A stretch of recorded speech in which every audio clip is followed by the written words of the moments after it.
Olá, muito boa tarde para você. Está no ar o Pauta Aberta desta quarta-feira, dia 13 de abril de 2022.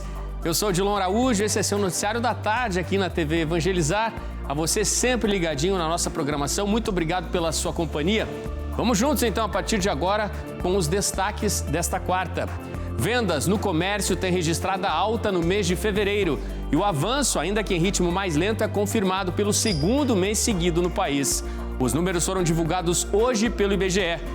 Ladrões tocam o terror no interior de São Paulo. Na última madrugada, eles arrombaram a porta de um supermercado para ter acesso a uma joalheria. Explosões foram ouvidas pelos moradores e ao menos um carro foi incendiado na fuga. A guerra na Ucrânia chega ao 49º dia. Nesta quarta-feira, os ataques das forças russas atingiram 3 cidades no leste do país. Em Dnipro, a prefeitura informa que os corpos de 1.500 soldados russos mortos em combate foram recolhidos e estão no necrotério da cidade. E em noite histórica pela Libertadores, o Palmeiras atropelou os bolivianos da equipe do Independiente Petroleiro. E um detalhe, quase todos os gols foram marcados pelos 3 Rafaéis da equipe. Ontem só teve vitória de brasileiros nos torneios sul-americanos e os gols a gente mostra aqui para você. Fique ligadinho com a gente, o Pauta Aberta desta quarta-feira já começou.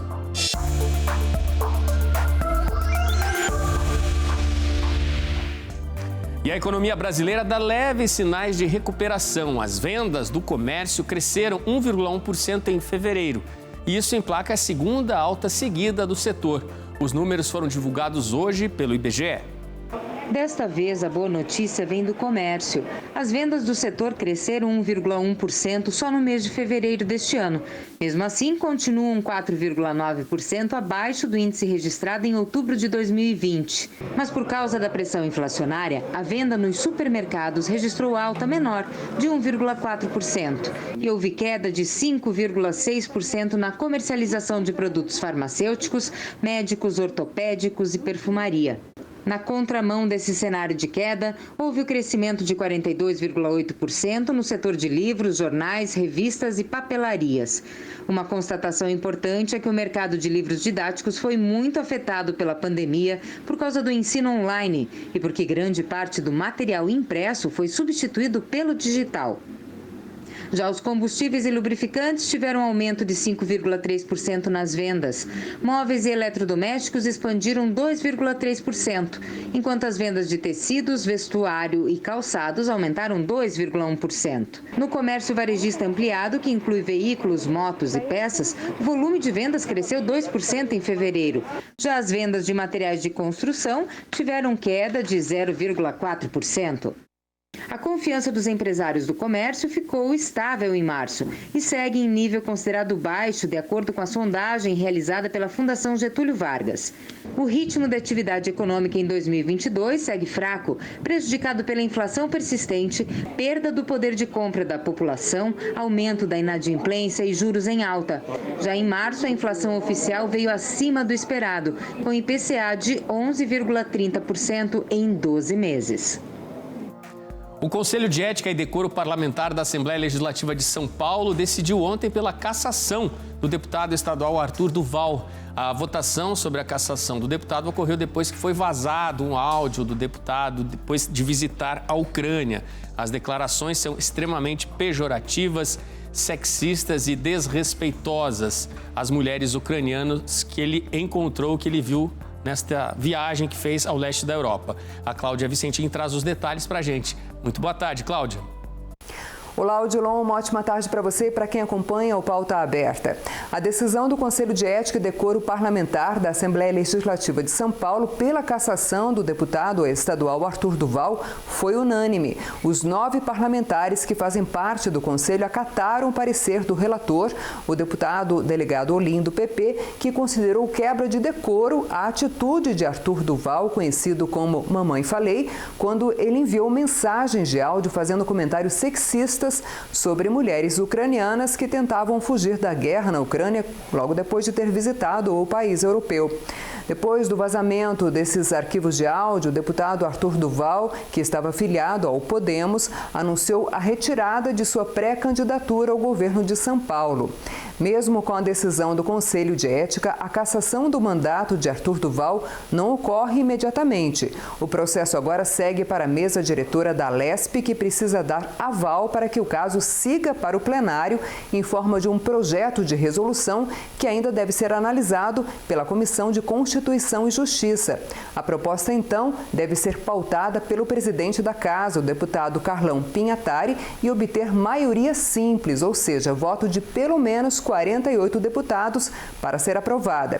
Se isso acontecer, Arthur Duval perde o mandato, mas no plenário os deputados também podem rever a decisão do Conselho e alterar a punição, sugerindo apenas uma advertência, uma censura ou a suspensão do mandato por tempo indeterminado. Na sessão do Conselho de Ética ontem, além dos deputados, um grupo de mulheres ucranianas acompanhou a votação do relatório. A data da votação em plenário ainda não foi marcada, Odilon. Como vocês viram, ainda são necessários alguns passos dentro da Assembleia para que essa cassação seja confirmada. Mas o presidente da Lesp, Carlão Pinhatari, já declarou que Arthur Duval será penalizado com todo o rigor. Afirmou ainda que acredita que depois de 20 anos haverá uma nova cassação a um deputado da Assembleia Legislativa de São Paulo, As declarações muito fortes e a pressão popular imensa aí com relação às declarações sexistas e desrespeitosas, às mulheres ucranianas, gravadas em áudio pelo deputado depois da viagem que fez ao país europeu. E o assalto a uma joalheria e a ação violenta dos criminosos assustaram os moradores do Guarujá, no litoral de São Paulo, na madrugada desta quarta-feira. A ação da quadrilha foi flagrada por câmeras de segurança. 2 carros chegam no estacionamento de um hipermercado e, de repente, 6 pessoas saem correndo de dentro dos veículos. Um dos carros é usado para arrombar a porta de alumínio dos supermercados para facilitar a entrada dos criminosos. As imagens mostram pelo menos 6 assaltantes. Eles quebram a porta de vidro de uma joalheria que fica dentro do mercado e saem com pacotes de lá.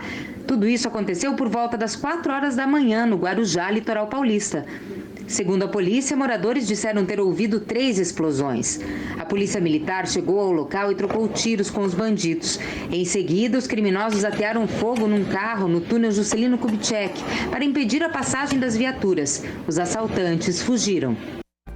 Nosso assunto agora é o leilão da ANP, que terminou agora há pouco. Terminou com 422 milhões de reais arrecadados e 59 blocos arrematados. Este que é o terceiro ciclo da oferta permanente de concessão, realizado hoje pela Agência Nacional de Petróleo, Gás e Biocombustíveis, a ANP. Ao todo, foram ofertados 379 blocos de 14 áreas de bacias marítimas e terrestres. 14 empresas participaram da disputa, incluindo a Shell Brasil, Ecopetrol e Total Energies. A Petrobras não apresentou nenhuma oferta.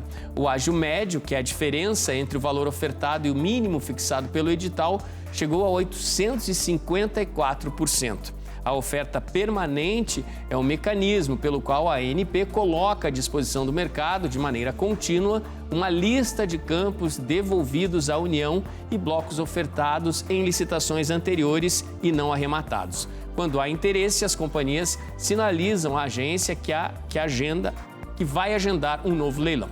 Este foi o primeiro leilão da ANP no ano e ocorre em meio à disparada dos preços do petróleo no mercado internacional após a invasão da Ucrânia pela Rússia. E o nosso assunto agora é a peregrinação Caminhos de São Paulo, Turquia e Grécia, julho de 2022. Você já se planejou para essa aventura? Vai valer a pena, hein? Venha junto com a TV Evangelizar e a Peregrina Brasil, com o padre Evandro Landri e a Missão Guadalupe conhecer os locais onde o grande apóstolo São Paulo percorreu, evangelizando na Turquia e na Grécia. Serão 16 dias de espiritualidade com imersão na Bíblia e na cultura destes 2 países. Você vai conhecer Atenas, Hidra, Poros, Égina, Santorini, Corinto, Esmirna, Éfeso, a Capadócia, que é a terra de São Jorge, e poderá por lá fazer um incrível passeio de balão. Você vai conhecer também a cidade de Tarso, o local onde Paulo nasceu, e Istambul, a antiga Constantinopla. Peregrinar faz entender melhor as Sagradas Escrituras. Peregrinar também é evangelizar. E evangelizar é preciso. Peregrina Brasil e TV Evangelizar. Direitos Humanos. Você vai conhecer no programa de hoje alguns dos projetos do Ministério da Mulher, da Família e dos Direitos Humanos, com meta de levar mais e mais inclusão às pessoas com deficiência. Natural de Pelotas, no Rio Grande do Sul, Andréa sempre sonhou em ser atleta olímpica, até que em 2008 um grave acidente de trânsito a fez ficar paraplégica. Mas foi sua antiga paixão, o esporte, que a fez dar a volta por cima. Hoje ela é atleta e campeã sul-americana de 2021 de paracanoagem e responsável por um projeto social que oferece atividades esportivas e atendimento psicossocial a pessoas com deficiência. Se não fosse o esporte para me ajudar, eu não teria jamais pensado em um projeto para ajudar as pessoas com deficiência. Segundo o IBGE, existem no Brasil cerca de 17 milhões de pessoas com deficiência. Muitas delas, principalmente as que têm mobilidade reduzida, enfrentam uma batalha diária. Eu vejo muitas vezes a falta de acessibilidade como um fator de exclusão social. Eu tenho vários amigos cadeirantes como eu que deixam muitas vezes de sair, deixam de ir a algum lugar, porque vai chegar lá, não vai ter uma rampa, vai ser só escada, não vai dar para passar na porta do banheiro, a mesa vai ser muito baixa, vai ficar desconfortável. Para tentar reduzir essas barreiras e garantir mais qualidade de vida às pessoas com deficiência, o Ministério da Mulher, da Família e dos Direitos Humanos tem uma série de projetos. Um deles busca humanizar o atendimento a esse público. Celebramos com a Secretaria Nacional do Consumidor, no ano passado, um acordo de cooperação técnica que busca desenvolver políticas públicas para fomentar o consumo acessível. O governo federal também lançou a campanha Brasil contra o Preconceito para combater a discriminação e a violência no Brasil e disponibiliza canais de denúncias como o Disque 100. Dados do painel da Ouvidoria Nacional de Direitos Humanos mostram que só em janeiro deste ano foram registradas 22.351 denúncias e 100.356 casos de violações contra pessoas com deficiência, que inclui, por exemplo, maus tratos. A maior parte dos registros são de São Paulo, Rio de Janeiro e Minas Gerais. Vale destacar que uma única denúncia pode contar uma ou mais violações de direitos humanos. Brasil, denuncie toda forma de discriminação e de violência. Essas formas que oprimem seres humanos, elas não só ferem a nossa Constituição Federal, como elas também ferem várias convenções e tratados internacionais dos quais o Brasil é signatário. E como que o Brasil pode denunciar? Através dos nossos canais da Ouvidoria Nacional dos Direitos Humanos, através do número 100, que é o Disque 100, ou mesmo pelos canais remotos que estão disponíveis também da Ouvidoria. No próximo bloco, a gente traz as informações sobre a guerra na Ucrânia. Já são 49 dias de conflito. Hoje, o dia foi marcado por novos e fortes ataques ao leste do país.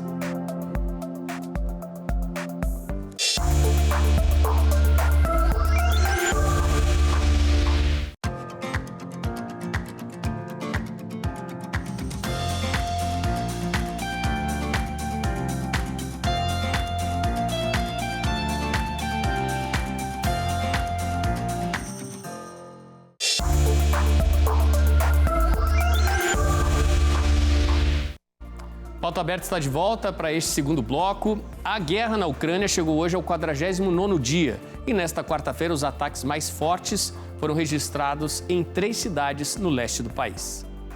Os mísseis russos, hoje cedo, tiveram como alvo 3 cidades na região separativa de Donetsk, no extremo leste ucraniano. Em Cherkasy, o ataque a míssil destruiu um bloco de moradias populares. 7 pessoas ficaram feridas. As bombas lançadas pelas tropas de Moscou também tiveram como alvos as cidades de Avdiivka e Velika Novossilka. Atingiram prédios residenciais, estruturas urbanas e até uma casa. Nas palavras do chefe de administração militar da região de Donetsk, Pavlo Kirilenko, a tática das tropas russas agora é essa: matar e aterrorizar civis. E para ele foi o que restou, depois do fracasso militar em várias outras regiões do país. Os combates mais ferozes nestes últimos dias têm sido registrados na imensa área industrial nos arredores da cidade portuária de Mariupol, mas desabastecidas num local que está praticamente isolado, as forças ucranianas sofrem. Tanto que ontem, de acordo com informações do Ministério da Defesa da Rússia, ao menos 1.000 soldados ucranianos teriam se entregado. Entre eles, pouco mais de 150 estariam feridos e teriam sido levados pelos próprios russos a um hospital de Mariupol. As autoridades em Kiev negaram essa rendição, apenas citaram uma movimentação de tropas ucranianas para novas batalhas. A vice-primeira-ministra do país, Irina Vereshchuk, disse que nesta quarta-feira não foi possível abrir novos corredores humanitários por falta de segurança. Segundo ela, os russos violaram o cessar-fogo e bloquearam ônibus que tentavam retirar civis da cidade. Mariupol foi praticamente inteira destruída. E não apenas isso. De acordo com informações do governo local, ao menos 20.000 pessoas morreram na cidade portuária que foi arrasada. Os poucos moradores que ainda estão em Mariupol enfrentam um severo desabastecimento e bombardeios constantes. Desde 24 de fevereiro, os ataques são fortes. A cidade está desabastecida, sem água, é pouca comida que chega e também não há mais aquecimento, tão importante a qualquer cidadão no leste da Europa. Se as ofensivas russas são fortes no sul e no leste do país, na região norte, em Chernihiv, depois da retirada de boa parte dos soldados russos, a contraofensiva ucraniana vai reocupando os espaços, lugarejos e cidades. Este vídeo, que rodou as redes sociais, mostra um blindado de combate russo que foi destruído pelos ucranianos. O blindado era utilizado para fazer o transporte de tropas de lança-chamas de foguetes e também podia levar 32 lançadores termobáricos. A reação ucraniana, segundo relatos, teria matado 44 entre 50 soldados russos que se posicionavam. Essas outras imagens, feitas por drones ucranianos, mostram o bombardeio a equipamentos russos em outra região de conflito, que reforçam que as tropas de Kiev, quando podem, reagem com energia às ofensivas do invasor. Em algumas vilas e bairros já retomados pelos soldados da Ucrânia, uma imagem surpreendente. São crianças ucranianas que, sorridentes, montam guarda, mesmo que tudo aqui seja com armas de brinquedo. Entre as tropas russas, não são tantas conquistas quanto Moscou esperava. Há imensas perdas também. A prefeitura da cidade de Dnipro revelou esta semana que ao menos 1.500 corpos de soldados russos estariam no necrotério da cidade.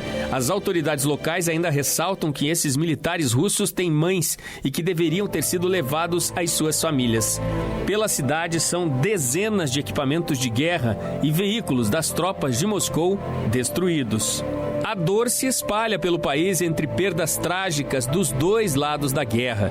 E das tantas imagens que comoveram o mundo nos últimos dias, está a desta mãe que entrou em choque ao encontrar o corpo do filho num posto de combustíveis nos arredores de Kiev.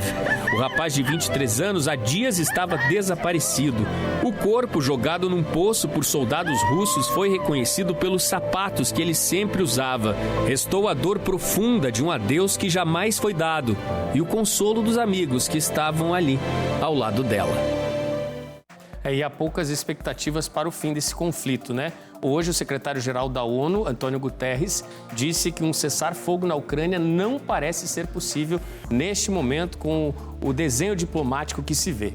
Hoje também aconteceu um encontro virtual entre o presidente da Ucrânia, Volodymyr Zelensky, e o presidente dos Estados Unidos, Joe Biden. Eles discutiram aproximadamente por 1 hora sobre a possibilidade do envio de um pacote adicional de defesa pelos Estados Unidos e possível ajuda macrofinanceira à Ucrânia, que também está com a economia arrasada, né? Antes disso, um pouco pedindo a ajuda dos Estados Unidos, Volodymyr Zelensky falou que se essa ajuda não vier, poderá ocorrer um banho de sangue ainda maior na Ucrânia. E esta quarta-feira foi marcada por 2 acidentes trágicos ocorridos no Egito e na Indonésia. Foram ao menos 10 mortes no Egito, outras 16 mortes numa região muito remota da Indonésia.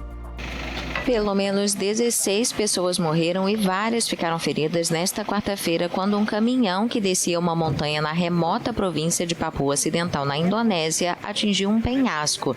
O veículo transportava 29 pessoas e estava indo para a capital da província, Manokwari, pelas montanhas Arfak, quando o motorista perdeu o controle. A polícia suspeita que os freios do caminhão possam ter falhado. Uma criança está entre os mortos. 13 pessoas feridas foram levadas a um hospital da região.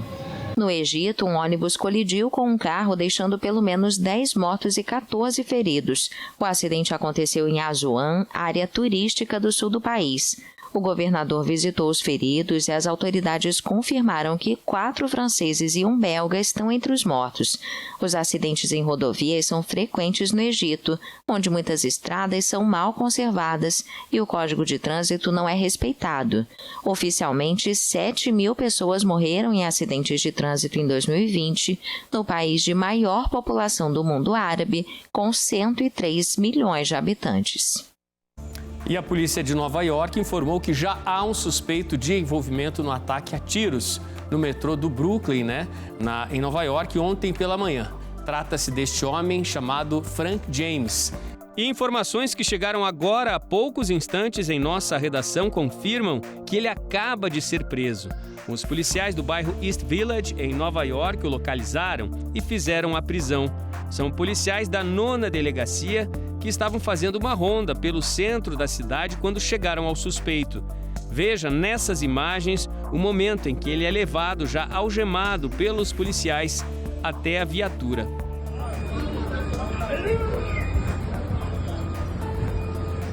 De acordo com a polícia, ele é considerado o principal suspeito de ter feito os disparos. As investigações indicam que este suspeito, Frank James, de 62 anos, teria alugado uma van. Ele teria endereço na Filadélfia, local inclusive onde a van que estaria ligada aos ataques foi alugada.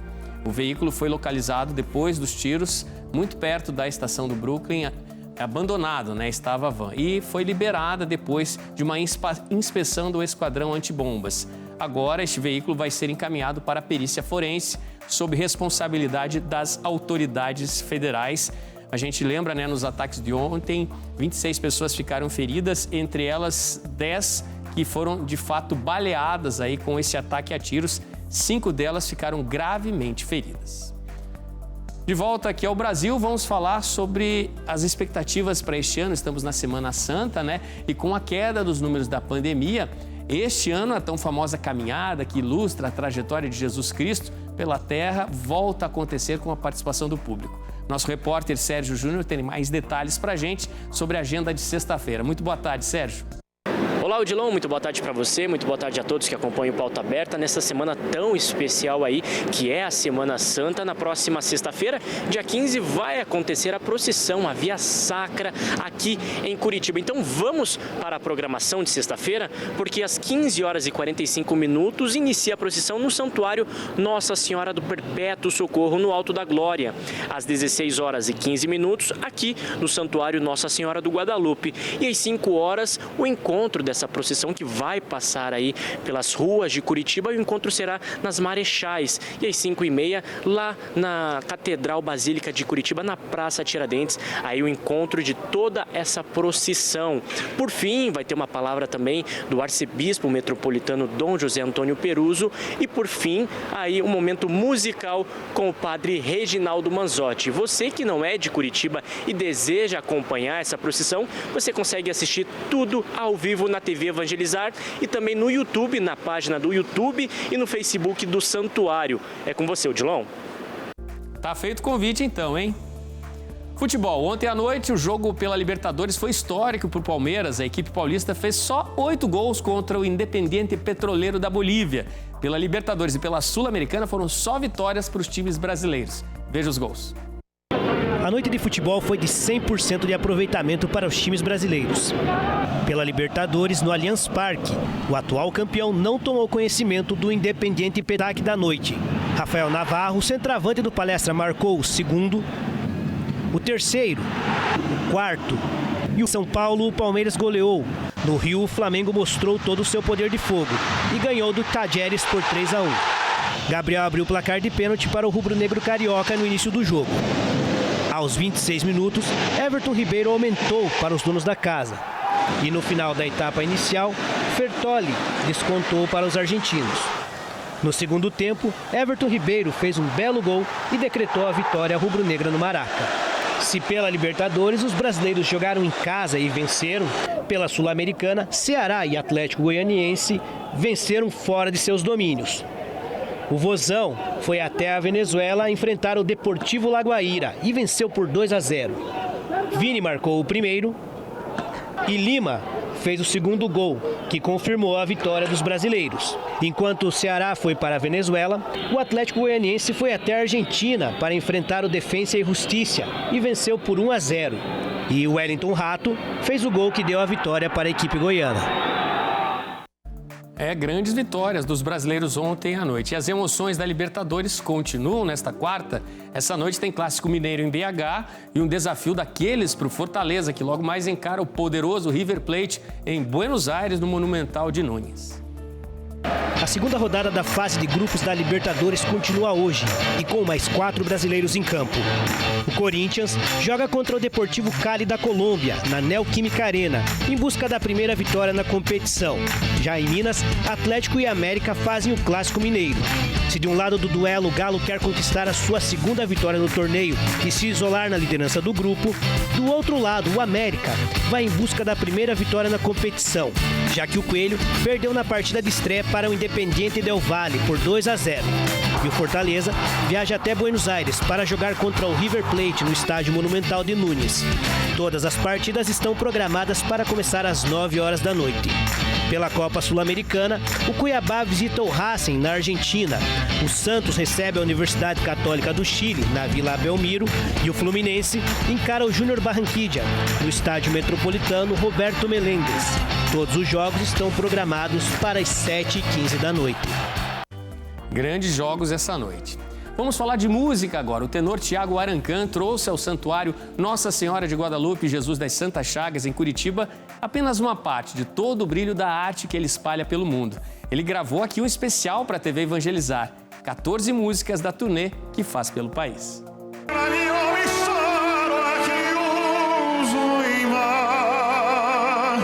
Ele é um dos maiores tenores da atualidade.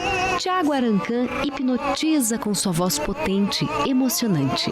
O cantor lírico brasileiro já se apresentou em dezenas de países, com mais de 700 apresentações ao redor do mundo.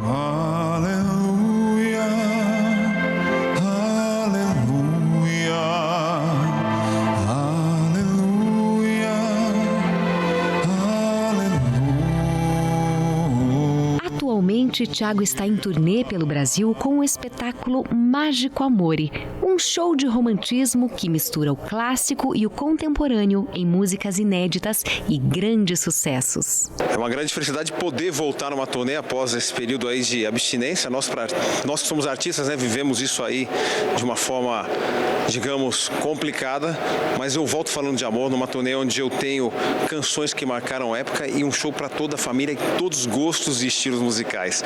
E essa voz que encanta o mundo todo também ressoou no Santuário de Nossa Senhora de Guadalupe e Jesus das Santas Chagas, em Curitiba.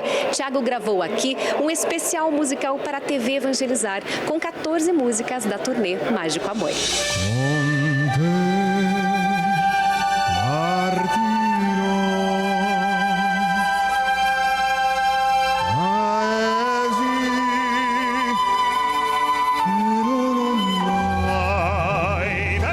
Voltar hoje num grande especial falando de amor nessa turnê e não só, também mostrando aquilo que é a emoção através do canto. Hoje numa ocasião muito especial, é um especial que vai marcar muito a minha trajetória, a minha carreira, e é o primeiro grande especial após esse momento e meu especial para todos vocês. Então a felicidade é enorme.